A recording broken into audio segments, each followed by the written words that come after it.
Fala pessoal do QI, beleza? Aqui é o Ângelo, professor de Biologia, e hoje a gente vai estudar o sistema reprodutor masculino e a gametogênese. Nesse caso aqui, masculina, espermatogênese, vai ser a origem do espermatozoide. Para começar então, a estrutura do aparelho reprodutor masculino. A gente vai ver a anatomia e a fisiologia. Quando eu falo anatomia, são as estruturas que a gente vai estudar e a localização delas. E a fisiologia, como que funciona. A gente começa por aqui, ó, por essa estrutura que está em destaque, que é o testículo. Então, tudo que está aqui, ó, é o testículo. O testículo é a gônada masculina. Dentro do testículo, nós temos células que são importantíssimas para que o homem tenha seus caracteres secundários diferenciados. Engrossar a voz quando está desenvolvendo, a barba, ter mais músculo, tudo isso tem a ver com um hormônio que chama testosterona. Aqui dentro, ó, dentro do testículo, nós vamos encontrar várias células que são responsáveis pela produção da testosterona. Essa célula que produz, ela é conhecida como célula de Leydig. Essa célula de Leydig, então, ela é fundamental para produzir a testosterona e gerar os caracteres. Desde o início do desenvolvimento embrionário, o que faz a diferença é a quantidade de testosterona. Isso faz com que desenvolva caracteres secundários, desenvolvimento do pênis, a formação da bolsa escrotal e do próprio testículo. Isso é muito importante. Além de a gente ter o testículo aqui, a gente tem que pensar o que está dentro dele. Se a gente faz um corte, aqui está cortado nessa figura, a gente tem muitos tubulozinhos enrolados, e a ideia de enrolar é para caber mais. Aqui nós temos os túbulos, que são chamados túbulos seminíferos. Então ele é todo enroladinho para caber mais, é porque dentro dele ocorre o processo que a gente chama de espermatogênese. E um homem, quando ele ejacula milhões e milhões de espermatozoides. Então, para conseguir produzir esses milhões e milhões, em uma ejaculada, um homem teria a capacidade de engravidar todas as mulheres do Brasil, caso cada espermatozoide fecundasse uma mulher. Então, é muito espermatozoide. Para conseguir produzir tanto espermatozoide, dobra, todo enroladinho. Então, são os túbulos chamados túbulos seminíferos, que é o local da espermatogênese, que é um processo que a gente vai estudar aqui, ó. Depois que a gente tem o túbulo seminífero, a gente tem uma dilatação na parte posterior, atrás do testículo. Essa dilatação na parte posterior é chamada de epidídimo. Então, deixa eu pôr o nome dele aqui, ó.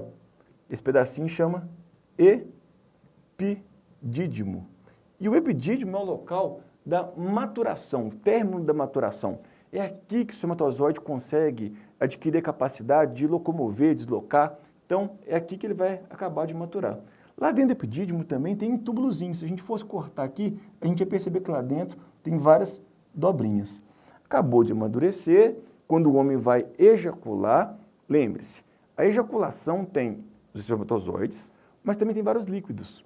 Se um homem ejaculasse só esse espermatozoide, ninguém ia conseguir ver nada, porque ele é muito pequeno, ele é microscópico. Então, o espermatozoide ele vai ficar mergulhado em líquidos das glândulas, que são 3. A vesícula seminal, a próstata e também tem uma outra glândula que chama bulbo uretral. Então a gente vai perceber que para que isso aconteça, a primeira coisa é o espermatozoide sair do epidídimo e deslocar. Ele desloca por um ducto ou canal deferente. Esse ducto ou canal deferente é o local de uma cirurgia chamada vasectomia. Se um homem, por acaso, define que não quer mais ter filho, que não quer mais ejacular com espermatozoides, ele pode fazer uma vasectomia. Na cirurgia ambulatorial, não é tão complexa, ela é simples. O médico ele vai procurar esse ducto ou canal diferente.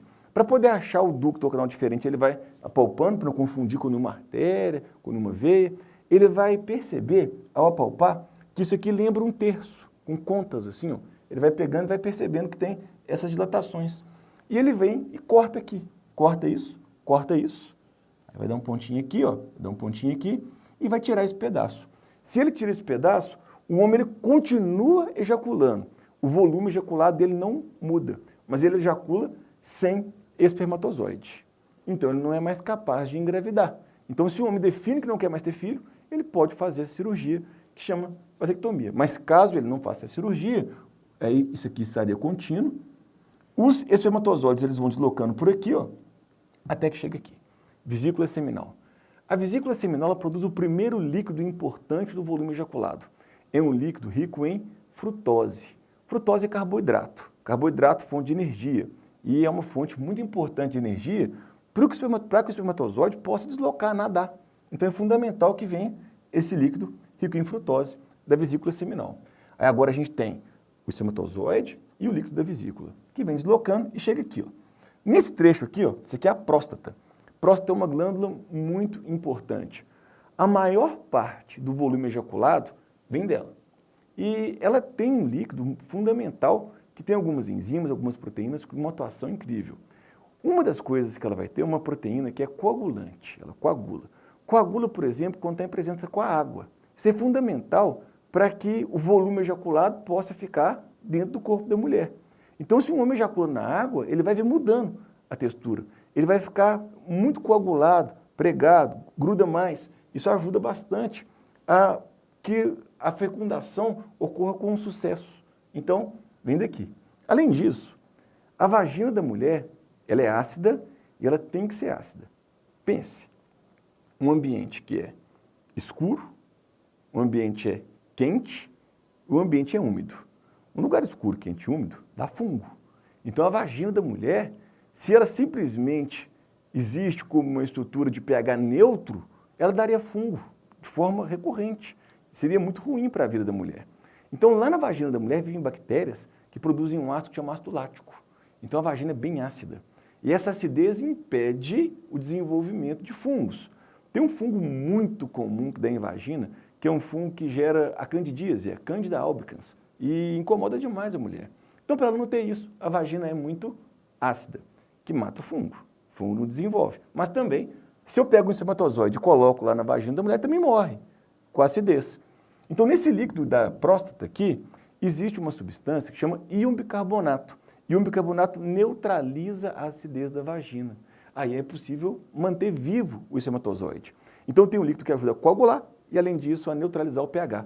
Então, mantém vivo o espermatozoide. Então, foi a vesícula seminal e a próstata. Agora, tem uma glândula, que ela já fica aqui, ó, o nome dela é bulbo uretral. Essa glândula, ela produz um líquido que vai lubrificar a uretra do homem e, além de lubrificar a uretra, ela também neutraliza a acidez da própria uretra, que a uretra também é ácida. Pra você ter uma ideia, se você pegar lá um pênis ereto e apertar ele embaixo, jogar para cima, pode ser que saia um líquidozinho transparente. Aí tem muito aluno que pergunta, esse líquido engravida? Normalmente não. Qual que é a possibilidade de engravidar e tudo mais? Vamos imaginar que tem alguns espermatozoides, o homem já ejaculou uma vez no dia, e tem alguns espermatozoides aqui, ó, na uretra dele. Esse tubo daqui para cá chama uretra. Deixa eu anotar para vocês aqui, esse aqui é a uretra. Uretra. Então, lá na uretra tem algum espermatozoide que ficou ali. Aí o cara está excitado, começa a transar, aí de repente sai um pouquinho desse líquido que vem da bulba uretral e leva o espermatozoide. Aí pode engravidar sim. Não é muito provável, mas é possível. Então, você não quer engravidar, não? Toma cuidado. Então, está aí ela uretra.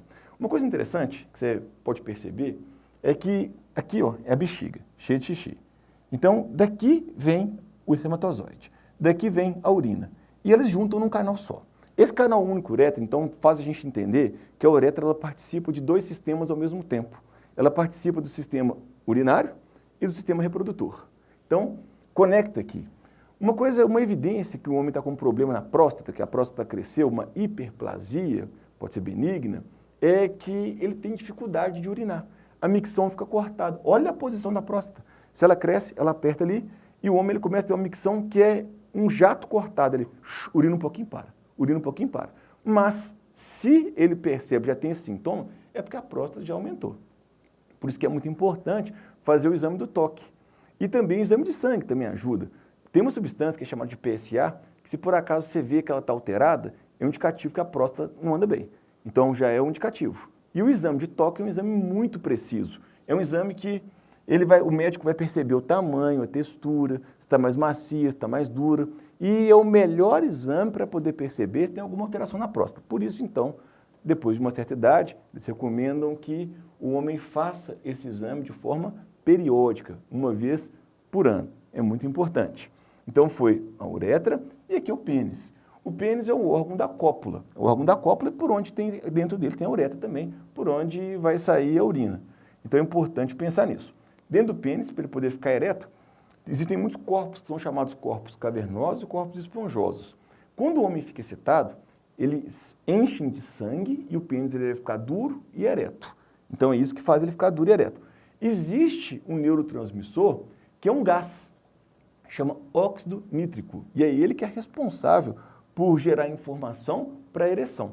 Quando ele é degradado normalmente depois da ejaculação, o pênis ele vai perder esse sangue que estava nele, vai embora esse sangue, e a ereção vai ser perdida. Alguns medicamentos eles são inibidores de destruição de óxido nítrico. Eles inibem a enzima que destrói o óxido nítrico para gerar uma ereção por mais tempo. Existe essa possibilidade.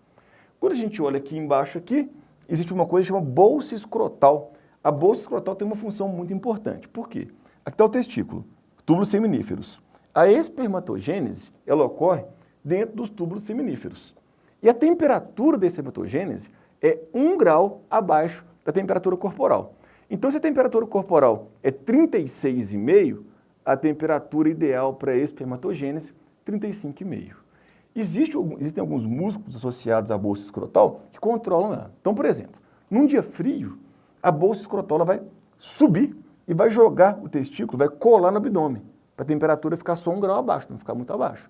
E num dia quente, o que vai acontecer? Vai relaxar e vai afastar o testículo do abdômen, porque aí sempre vai manter a temperatura ideal, 35,5 graus, 1 grau abaixo da temperatura corporal. Então, essa é a função da bolsa escrotal. Depois que a gente entendeu a anatomia, o que a gente vai fazer?